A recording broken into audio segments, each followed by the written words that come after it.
Over 4,000 Indigenous women, girls, and other LGBTQ plus people have either gone missing or been murdered within known Canadian history.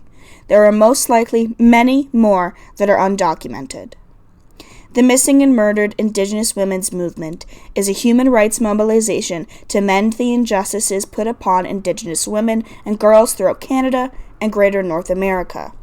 This issue continues to propel colonist ideologies throughout our nation and not only affects Indigenous lives emotionally, but also their cultural integrity as a minority group.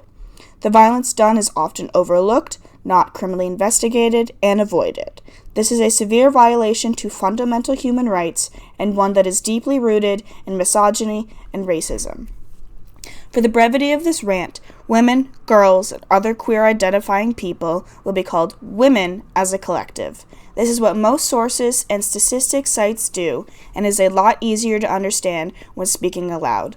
But it is very important to note that direct injustices done to Indigenous trans women, trans men, and non-binary people do happen and are often caused by transphobia and homophobia. Indigenous women are direct targets of racism and sexism in North America. This pattern of being victims of violent crimes is not a coincidence. They are directly targeted, and there is a lot of evidence of these crimes. The concentration of violence is more likely to happen in higher Indigenous populated areas, such as the territories and the prairies, or in urban areas with Indigenous communities. When wanting to find direct statistics and numbers for these crimes, we can look for this in the Assembly of First Nations website, saying, Indigenous women are 4 times more likely than non-Indigenous women to be victims of violence. Indigenous women make up 16% of all female homicide victims and 11% of missing women. And Indigenous women are more likely to experience physical and sexual assault than non-Indigenous women. 56% of Indigenous women have suffered physical assault, and 46% have experienced sexual assault. These numbers are astronomically high compared to the amount of the population that Indigenous women take up within Canada, which is around 4%. And this includes all documented First Nations, Métis, and Inuit women. These statistics show that around half of Indigenous women will be victims of violent crimes in their life, which is insane compared to the number of population of Indigenous peoples, let alone just Indigenous women. We can also read on the Statistics Canada website that, looking at Indigenous violent crimes, that numbers of these crimes are higher than non-Indigenous peoples, and that most of these crimes were done by someone that they knew, 81%, including an intimate partner, 35%, acquaintance, 24%, or family member, 22%. In most cases, the person accused of their homicide was also Indigenous, 86%, and overall, stranger homicides were less common among Indigenous victims. These crimes are caused by continued colonist and racist ideologies that have stayed within our modern societies. These ideologies continue to perpetuate the cultural and physical genocide of Indigenous peoples and continue the generational trauma and guilt that has been caused by colonization.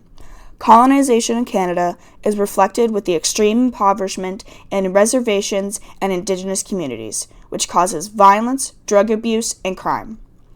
This has caused many issues within Canada, skews the outsiders' views of Indigenous cultures, and silences Indigenous voices behind facades fueled by racism and sexism.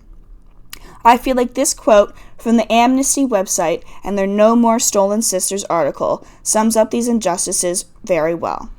Racist and sexist stereotypes lead perpetrators to believe that they can get away with committing acts of violence against Indigenous women and girls. The many legacies of colonialism increase the risk of experiencing violence, from impoverishment to the lasting harm from residential schools, the disempowerment of Indigenous women and girls in their own communities. This specifically silences Indigenous women and their natural rights as mothers, teachers, medicine women, and caretakers. This takes away their rights to contribute to their own cultures. When it comes to what we can do to end this injustice, we need to have a certain kind of nuance and empathy. Throughout history, the Canadian government and law enforcement has avoided the topic of murdered and missing Indigenous women, hoping that this problem will be forgotten or swept under the rug.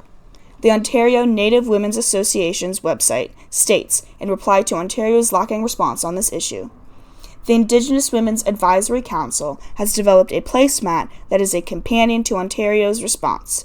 The placemat illustrates the structure and recommendations of Ontario's MMIWG response, while also incorporating cultural elements. This is a direct source for our government and legislators to use as an outline for systems or change. What we can do is use our voices as a collective to show our support for these women.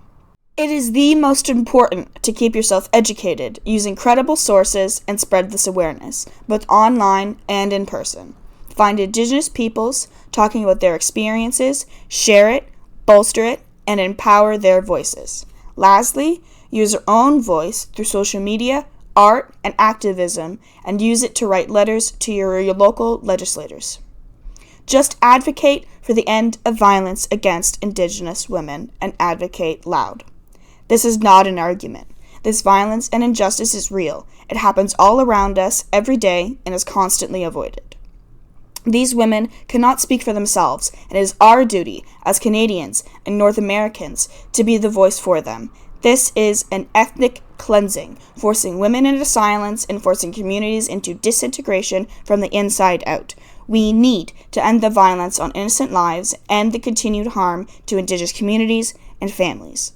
Ending this violence is pivotal in finally defeating colonization and racism within North America, and it's on us to bring these crimes to rest.